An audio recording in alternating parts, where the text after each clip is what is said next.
Un hombre sin nombre, un rostro sin historia y un cuerpo sin dueño. Ingresó de madrugada, envuelto en silencio, inconsciente, con el alma suspendida entre la vida y la muerte. No traía documentos, ni móvil, ni recuerdos. Solo heridas. Fue atendido por rutina, como un caso más. Pero lo que nadie imaginaba era que ese cuerpo sin identidad ocultaba un apellido que movería cimientos, y que su presencia anónima pondría a prueba los corazones más firmes de aquel hospital. Quédate hasta el final.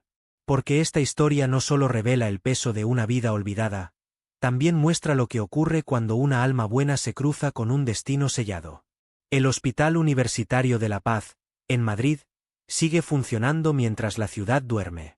Las luces artificiales repelen la oscuridad, pero no el cansancio. Todo tiene un ritmo preciso. Enfermeros cruzan pasillos con bandejas. Médicos consultan historiales clínicos sin levantar la vista. Y en medio de ese orden aséptico, llegó él.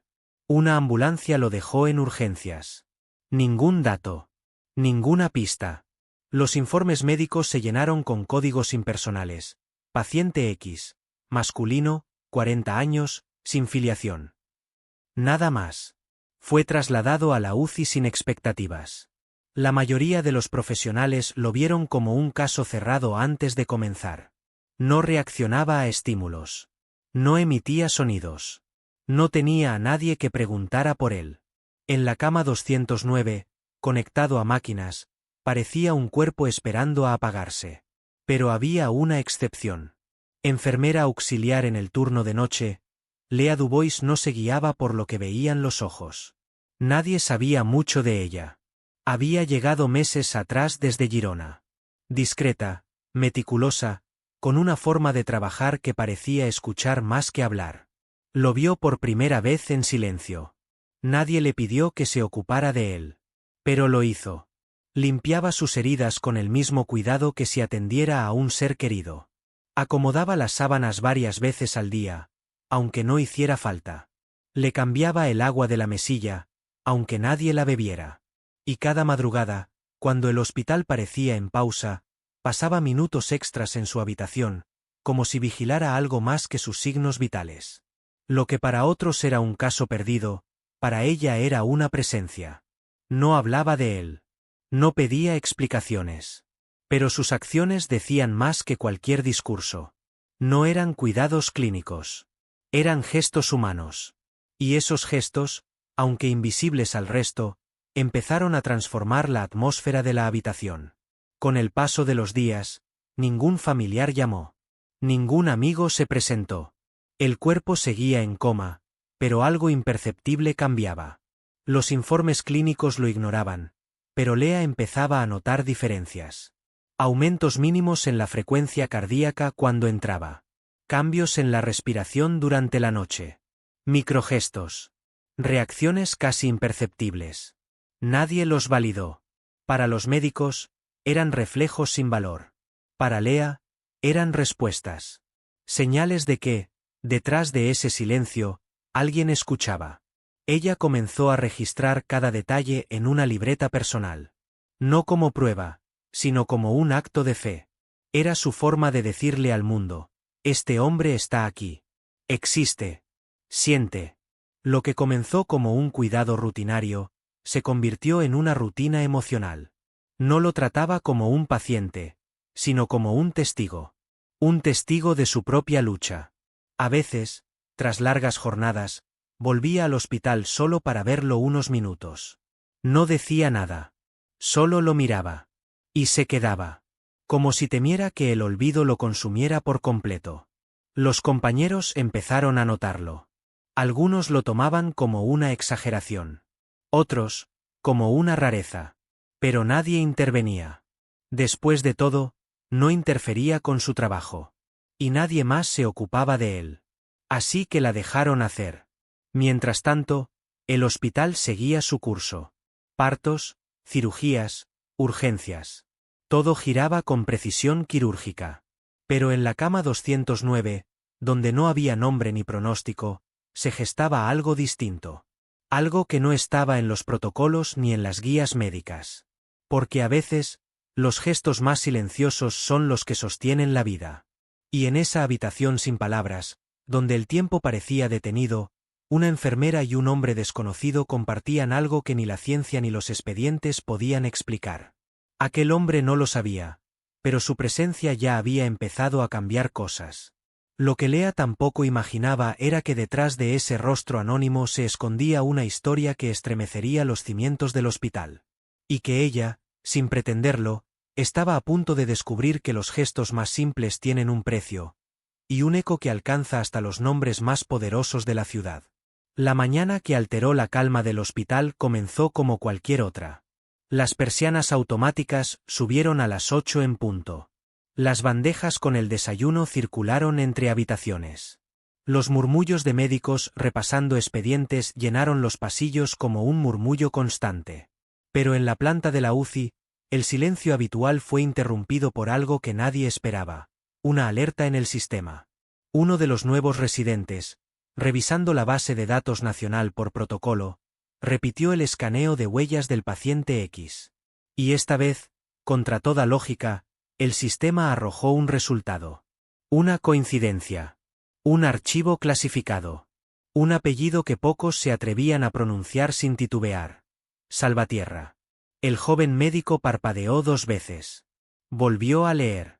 Lo reenvió al jefe de planta, creyendo haber cometido un error. Pero no lo era. El paciente sin nombre, que llevaba más de 2 semanas en coma, era parte de una de las familias más influyentes del país.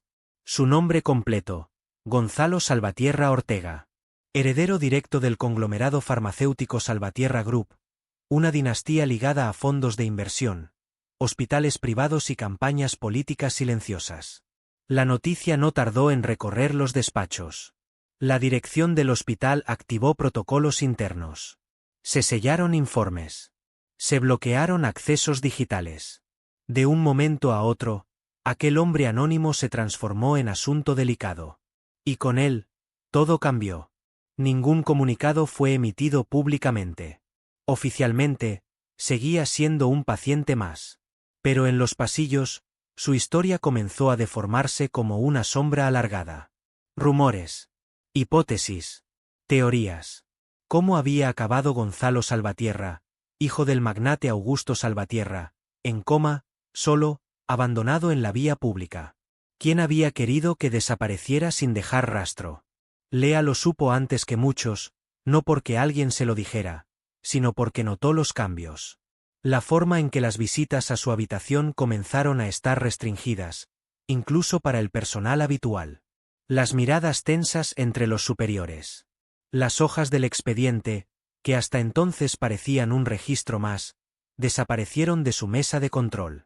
Fue entonces cuando comprendió que aquel rostro que cuidaba con delicadeza no solo tenía un nombre, sino también un precio. El apellido Salvatierra no era desconocido para ella. Lo había escuchado años antes, en conversaciones de pasillo, en artículos de prensa, en titulares que hablaban de fusiones empresariales, demandas millonarias y escándalos cubiertos por abogados bien pagos. Pero nunca pensó que un día tendría en sus manos la vida de uno de ellos. Y mucho menos, sin saberlo. Desde aquel descubrimiento, su acceso fue reducido. Ya no podía entrar a la habitación en cualquier momento. Las instrucciones venían de arriba. Frías. Impersonales. Aún así, ella no dejó de pasar por el pasillo. Se detenía a metros de la puerta, con la excusa de revisar medicamentos o bandejas. Solo para confirmar que seguía allí. Que respiraba. Mientras tanto, en las oficinas superiores del hospital, se trazaban planes. El equipo legal del grupo Salvatierra envió representantes. Hombres vestidos con trajes oscuros y expresiones imperturbables. No venían a preguntar por su estado de salud. Venían a controlar la narrativa. A asegurarse de que ningún dato saliera del recinto. A blindar la imagen pública de la familia. Porque si algo había que temer, no era la muerte de Gonzalo. Era su posible despertar. Porque si despertaba, podría hablar. Y si hablaba, tal vez revelaría cosas que muchos querían enterrar. Nadie sabía cómo había terminado así. Solo había un dato inquietante. En su cuerpo, Además de golpes recientes, se encontraron lesiones antiguas. Fracturas mal curadas. Cicatrices que hablaban de años de heridas silenciosas. Un historial de sufrimiento que no coincidía con la vida de lujo que la prensa asociaba al apellido Salvatierra. Los registros financieros del grupo familiar mostraban inversiones en clínicas privadas de alto nivel. Pero Gonzalo llevaba ropa barata. Sin reloj. Sin joyas. El cuerpo de un hombre acostumbrado a pasar desapercibido. Como si alguien hubiese querido borrarlo del mapa. O como si él mismo hubiera intentado desaparecer. Mientras los directivos decidían qué hacer, Lea se aferraba a los recuerdos de esas noches silenciosas. A los gestos mínimos. A la sensación de haber acompañado a alguien que, pese a todo, necesitaba ser visto como persona, no como símbolo. La imagen de sus ojos cerrados, de su mano inerte bajo la sábana, le recordaban que más allá del apellido, había un cuerpo que respiraba. Y un alma que resistía. Aquel nombre, Salvatierra, empezó a funcionar como una orden de silencio. Un aviso no escrito, no preguntar, no hablar, no recordar. Pero había algo que no podían controlar. La memoria emocional. Y esa, en Lea, era incorruptible. Porque el apellido podía abrir puertas, comprar voluntades, reescribir informes. Pero no podía borrar lo que había vivido junto a él cuando aún era solo un desconocido. Y mientras todos esperaban una decisión oficial, ella entendía que algo mucho más profundo ya se había puesto en marcha. Algo que no podía frenarse. Despertó sin estruendo, como un susurro que rompe la niebla. Nadie estaba preparado para ese momento, porque durante semanas, todos se habían acostumbrado a que aquel cuerpo respirase sin exigir nada. Y, sin embargo, una mañana, entre luces tenues y monitores titilantes, los párpados de Gonzalo Salvatierra temblaron. Fue un parpadeo seco, torpe, casi invisible, pero suficiente. El equipo médico activó el protocolo. El neurólogo fue llamado con urgencia. Las constantes vitales se estabilizaban lentamente. La mirada, aún borrosa, vagaba sin reconocer el espacio. Pero ahí estaba. Vivo. Consciente. Presente. A nadie le sorprendió que fuera la dirección del hospital quien tomara control inmediato de la situación. Las visitas fueron restringidas al mínimo, la comunicación filtrada, y el acceso a la habitación volvió a cerrarse como si se tratara de una cápsula sellada al mundo exterior. Pero había algo que el protocolo no podía detener. La memoria. En los primeros días tras el despertar, Gonzalo no habló mucho. Observaba. Respiraba. Apretaba las sábanas como si temiera volver a hundirse en el abismo del que acababa de emerger. Los médicos lo llamaban síndrome postraumático, pero nadie se atrevía a preguntar por qué. ¿Qué había vivido? ¿Qué lo había llevado a desaparecer? ¿Qué le habían hecho para que su cuerpo llevara más cicatrices emocionales que físicas? Afuera, el mundo seguía creyendo que Gonzalo estaba de viaje. La familia había tejido una historia coherente. Reposo voluntario, tratamiento experimental, privacidad. Una narrativa de lujo para encubrir un silencio que dolía. Pero dentro del hospital, Lea comenzaba a enfrentar un conflicto que la desbordaba. Ya no era solo la enfermera de guardia. Era la mujer que lo había cuidado sin saber quién era. Que le había ofrecido su humanidad antes que su profesionalismo. Y ahora, con el despierto y vigilado, se le exigía que se mantuviera al margen. Que olvidara lo vivido. Que no lo mirara más. Pero hay heridas que no cicatrizan con distancia. A escondidas, pasaba por su puerta. A veces se quedaba unos segundos frente al vidrio esmerilado. No por curiosidad, sino por algo más profundo. Una sensación que le brotaba desde el pecho. Culpa. No por lo que había hecho, sino por lo que no podía seguir haciendo. Porque había prometido no dejarlo solo. Y ahora, lo estaba abandonando en silencio, obligada por normas que no entendía del todo. Desde su cama, Gonzalo percibía ese vacío. No recordaba nombres, ni lugares, ni fechas exactas. Pero recordaba una presencia. Un aroma. Una voz cálida que le hablaba durante la noche. Las manos que le ponían paños fríos sobre la frente. El calor humano de alguien que no lo trató como un salvatierra, sino como un hombre roto. Y eso, en su mundo, era un acto de rebeldía. Los días pasaban, y los terapeutas enviados por la familia comenzaban a construir un relato a medida. Se leía entre líneas: esto no debe salir de aquí. El silencio como moneda de cambio. La amnesia como oportunidad. Pero Gonzalo, aún débil, comenzaba a reconstruir su historia. No con palabras, sino con fragmentos que aparecían como relámpagos en mitad de la tormenta. Una casa grande. Gritos lejanos. Puertas cerradas. Un hombre que lo llamaba por su segundo nombre, nunca por el primero. Y una madre que lloraba en silencio al otro lado del pasillo. Los recuerdos no eran claros, pero tenían una textura amarga, una carga insoportable que pesaba más que cualquier diagnóstico. La herida no era solo física. Era existencial. En un momento, durante una sesión con el fisioterapeuta, Gonzalo pidió un papel. No dijo nada. Solo escribió una palabra, con pulso tembloroso: ¿quién me salvó? No preguntó por médicos, ni por familiares. Preguntó por eso. ¿Por quién estuvo cuando todos desaparecieron? Y esa pregunta no encontró respuesta. Nadie se atrevía a decirle que esa persona ya no podía verlo. Que el sistema la había expulsado de su órbita. Que una enfermera no debía mezclarse con la élite que manejaba clínicas como si fueran empresas de acciones. Que su gesto, noble, espontáneo, puro, ahora era incómodo. Pero lo cierto es que, en algún rincón del hospital, Lea seguía sintiendo su presencia.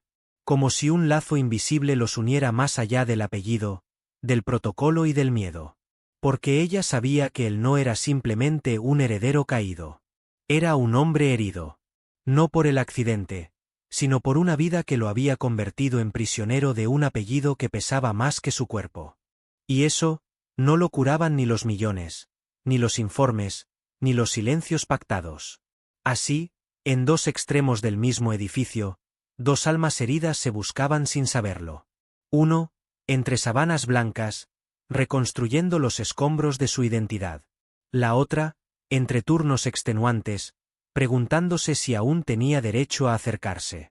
Y mientras tanto, la verdad, esa que nadie quería nombrar, comenzaba a abrirse paso entre los pliegues de una herida que ya no podía ser cerrada con silencio.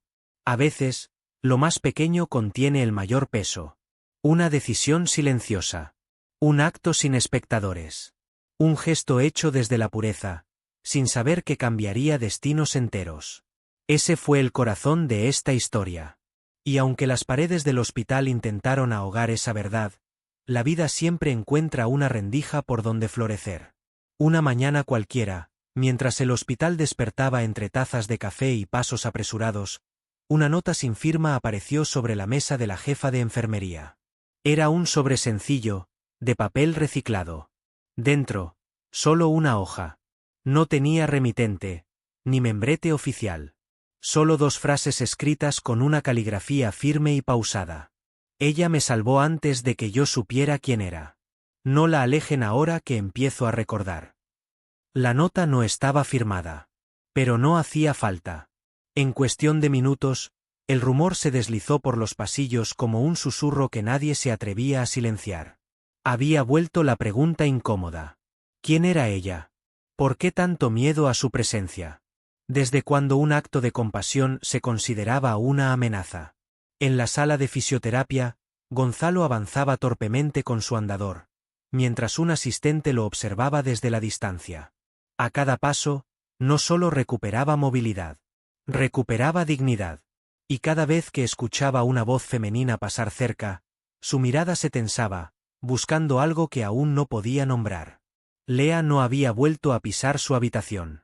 Lo habían prohibido expresamente. Pero, al leer la nota, la dirección del hospital ya no pudo sostener la narrativa. Algo se quebró. El cerco comenzó a abrirse, no por voluntad, sino por presión. Médicos comenzaron a preguntar. Algunos pacientes, al reconocerla por el vídeo viral que alguna vez circulara en redes internas, comenzaron a exigir su regreso. Porque el rumor también había salido del edificio. Un antiguo paciente, periodista jubilado, compartió la historia en un blog local, la enfermera que alimentó a un hombre sin saber que era millonario. Nadie mencionó nombres. Nadie rompió confidencialidades. Pero el gesto, el hecho crudo y simple, ya estaba en el mundo. Y la reacción fue inmediata. Miles de comentarios. Palabras de apoyo. Testimonios de pacientes agradecidos. Incluso médicos jóvenes compartieron la historia como símbolo de lo que la vocación aún significaba. Para Lea, todo fue un torbellino. No buscó fama. No pidió reconocimiento. Pero había algo que no podía seguir conteniendo, la sensación de que aquel hombre seguía necesitando algo más que terapias y chequeos. Necesitaba verdad. Y así, un día cualquiera, cuando el reloj marcaba la mitad del turno, y el pasillo se hallaba en silencio, ella volvió a entrar. No por la puerta principal. No con uniforme. Solo con su chaqueta azul marino, su cabello recogido, y un cuaderno en la mano. Lo encontró sentado, mirando por la ventana. No se sobresaltó al verla. Solo cerró los ojos, como si el cuerpo reconociera lo que la mente aún no recordaba del todo. No hablaron. No hacía falta.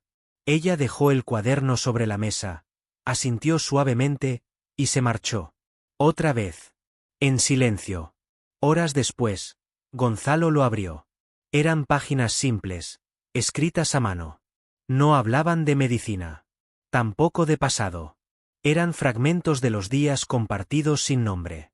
Ella había escrito pequeñas escenas, la vez que le limpió las lágrimas sin que despertara, la noche en que le cantó bajito para calmar sus pesadillas, la mañana que sonrió cuando sus dedos se movieron por primera vez. No buscaba conmover. Solo dejar constancia de lo vivido. Y al leer, Gonzalo lloró. No por lo que decía, sino por lo que implicaba. Alguien había estado allí cuando él no era nadie. Cuando el apellido no pesaba. Cuando ni siquiera podía sostener su propio cuerpo. Y eso vale más que todo lo que su apellido podía comprar. Días más tarde, convocó a la dirección. Con palabras aún torpes, pidió que Lea fuera reinstaurada. No como enfermera, sino como parte de su equipo de recuperación personal. La propuesta desconcertó. Generó incomodidad. Pero venía firmada con el nombre Salvatierra. Y eso, lamentablemente, todavía abría puertas. Lea no aceptó de inmediato. Lo pensó durante días. Sabía que acercarse de nuevo implicaba cruzar una frontera peligrosa. Pero un viernes por la tarde, cuando la luz del sol acariciaba los ventanales del ala norte, volvió a entrar en la habitación con su uniforme. No hubo palabras. Solo una sonrisa. Y un leve apretón de manos. Y así, sin pompas ni discursos, el gesto más simple se transformó en un punto de inflexión. Gonzalo inició una recuperación más emocional que física. Porque ya no estaba solo. Porque ahora sabía quién era realmente. No el nombre que aparecía en las revistas financieras. Sino el hombre que alguien cuidó por compasión, sin esperar nada a cambio. Meses más tarde, Gonzalo abandonó el hospital caminando, sosteniendo con firmeza el cuaderno que ella le había regalado. Y en la rueda de prensa que organizó para anunciar el cierre de una de sus empresas y la creación de una fundación médica, no mencionó cifras, ni rendimientos, ni estrategias. Solo dijo una frase. Hoy devuelvo al mundo un poco de lo que una enfermera me enseñó, que lo humano siempre está por encima de lo heredado. Y el auditorio, por primera vez en años, aplaudió no a un Salvatierra, sino a un hombre.